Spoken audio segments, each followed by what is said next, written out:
AFTV, it's time to get into the player ratings, and I know it's not going to be pretty. I've got DT with me.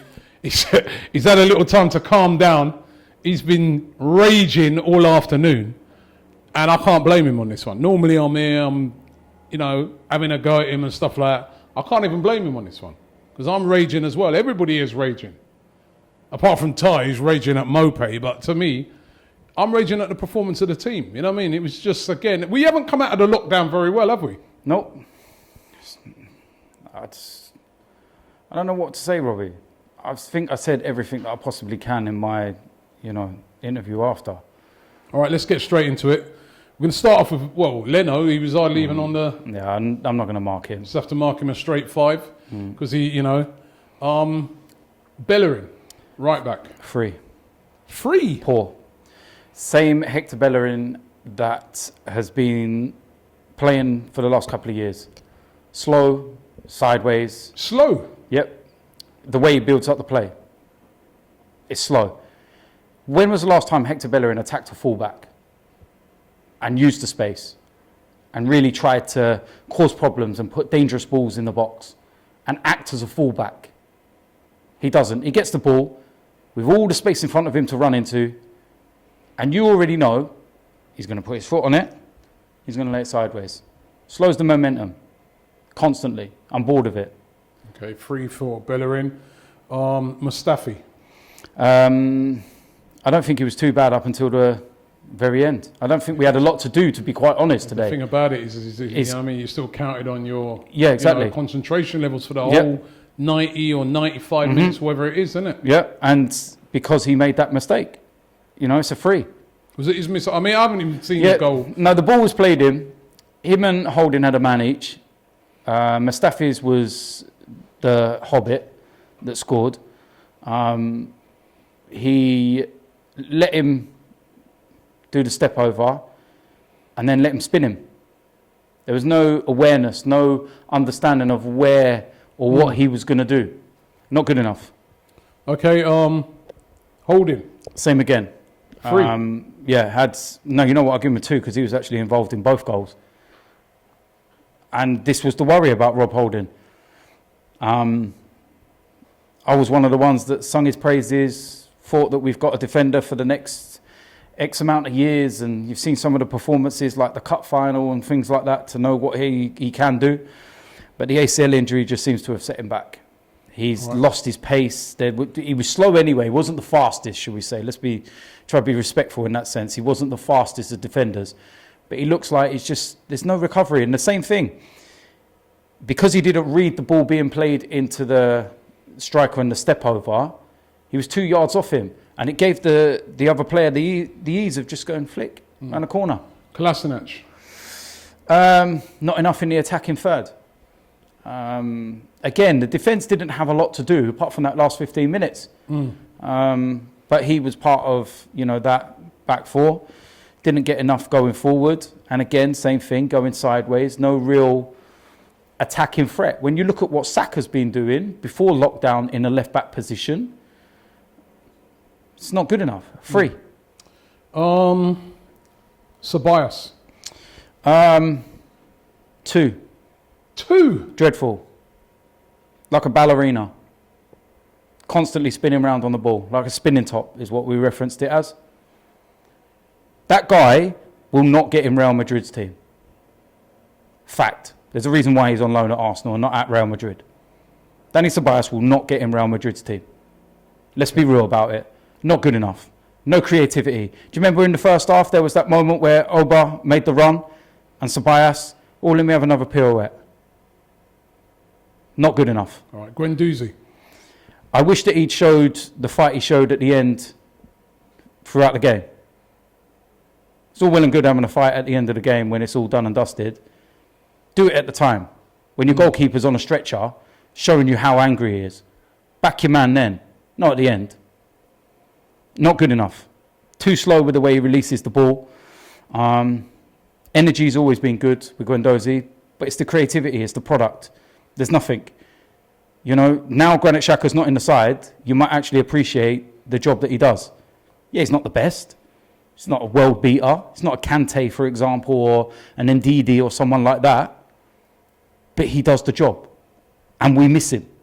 And when he's out and you see players like GUENDOUZ playing, you realise just how much we do. 3. Okay. SAKA. A bright spark. And it's embarrassing that a kid is leading by example. I'd be embarrassed. If I was a senior player, I'd be embarrassed.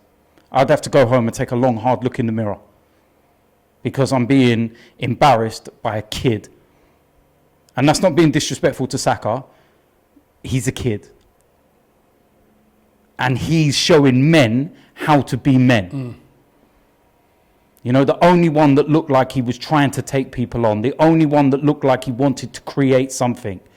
He's fearless. Yeah, he might lose the ball from time to time. Yes, he might stray offside. Yes, he might make some mistakes. But he tries. You know, 8. Okay, Pepe scored the goal. Scored the goal. He was quiet up till then. The one thing you would probably have to say is that it's his first game back because he didn't have any involvement on Wednesday. They were double teaming him up as well, weren't they? Yeah, and that was happening a hell of a lot, and we could see it straight away. And even when Obo was out on that left-hand side, they were double teaming him, so they knew where the threat was. And the amount of times that we were screaming at our midfield to release him. Nicolas Pepe needs the ball early. Let him run into space. And again, another moment in that first half where he made that run and the ball wasn't given. And we were screaming, play the ball. You give Nicolas Pepe the ball to his feet, not with his back to the goal, but where he's sideways on and he can automatically go at a defender. He's dangerous. Scored the goal. I'll give him a 6. Okay, I think that's fair. LACAZETTE. Poor. Very poor. People screaming, crying out for him to be starting and playing and whatnot. But it was poor. Had a chance in the first half. Really poor touch. Don't seem to be able to get the ball out of his feet recently. A lethal striker, touch, bang, goal. Or you're making the keeper work, minimum. You do not let the defender get across and make the block. So yeah, overall, poor afternoon, and he gets a 3 as well. Aubameyang. The thing with Oba, right, is that I was very critical of him against Man City. And then I had a chance to watch the game back. And I can understand his frustration because he was actually doing a lot defensively and working to be the first line of that press and win the ball and break the play. And then he was making the spin. What we see in training, what do I keep having a moan at you about?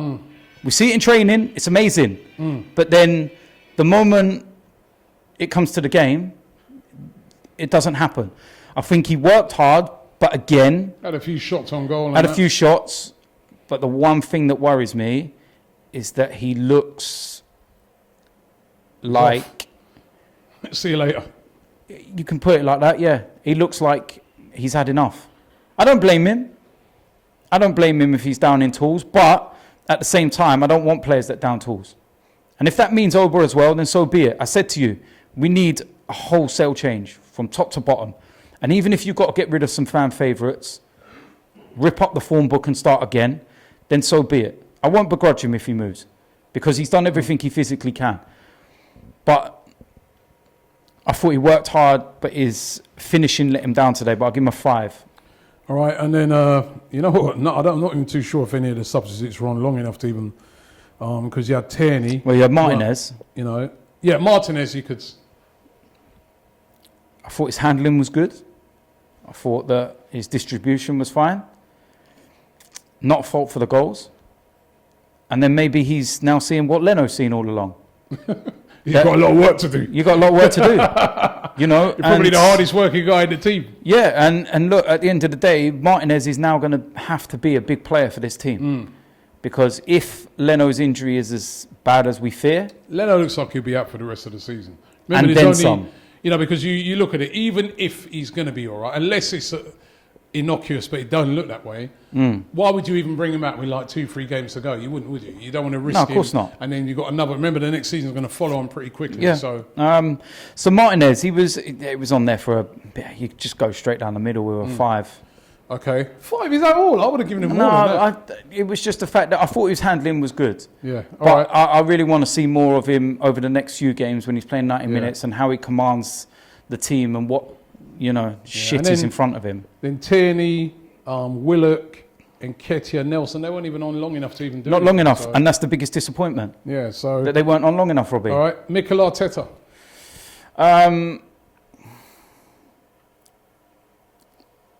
I'm not going to blame him for the starting lineup because I think all of us were pretty happy with the starting lineup. starting I lineup think was it looked probably more balanced than Wednesday. And I think that if you're real with yourself, maybe with the exception of Martinelli, we were relatively happy with that, with what he had. Why didn't he bring Martinelli on, though? I don't know. I just did an interview with Mo. He said 10 games. He said something that I ain't even thinking of, right? He said, we've now made 10 substitutions in 2 games. And he's not been one of them. Martinelli's not got on. What's wrong? I is don't there know. things going on behind the scenes or I don't something? know. I don't know. Because he, apart from Aubameyang, he's the next Well, he has biggest been. goal scorer. And even under Mikel Arteta, he's been performing. So why is he... Maybe he missed a Zoom meeting.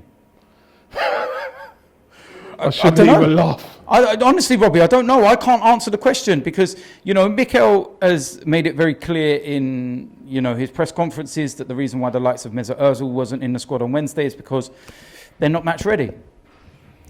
Yeah, But he's not mentioned Martinelli. 15 minutes. Yeah, no, but that's what I'm trying to say. Even if you're not match ready, 15 minutes, I'm sure he could play. Well, yeah, because I don't see the point in having anybody in your squad if they're not able to come on and affect a game. Martinelli can affect a game. He's raw. He's rugged. He's that edgy type of player we need that will get in your face. He won't give those defenders time to breathe. And the one thing about Brighton is that they've got defenders that can defend and head the ball and they're resolute, but they don't like pace. They don't like quickness and being hurried around on the ball too much because they're big guys. Nothing. Why not last 15? Even at 1-1, we're sitting here screaming at the telly going, has someone forgot we're allowed 5 subs? Like, what's going on? And then there's 2 minutes to go and you're seeing a triple substitution. And you're like, what's the point now? It's going to take them the time that's left just to get not even into the rhythm of the game. What do you expect them to come on and do? There's no time at all. You make substitutions with a minute to go when you're trying to see the game down and you're just wasting bits of time, not when you're trying to change it. Not good today from Mikel Arteta. He gets a 2. I thought it was dreadful today. The substitutions were poor. And I love Mikel Arteta and I love what he's doing and I like the way that everything's being done at the club. But I will ask questions of my manager if I don't feel that the answers are not suitable. It's not good enough. Well, what are we giving the fans? The fans in this room will give him a 10 for enduring that. What about the Brighton ones that had social distancing, Socially distant cutouts? cardboard cutouts, they tell you what, they're still laughing. Yeah. Even the cutouts are laughing at us right now. Exactly. Because it's an embarrassing defeat. We move on to the Southampton game. Can it get any worse? Probably. We'll find out. Football is back. Back again, yeah? AFTV will be bringing you comprehensive coverage of every game from now until the end of the season. Football's #1 narcissist is back. Back again, mate. AFTV, back again.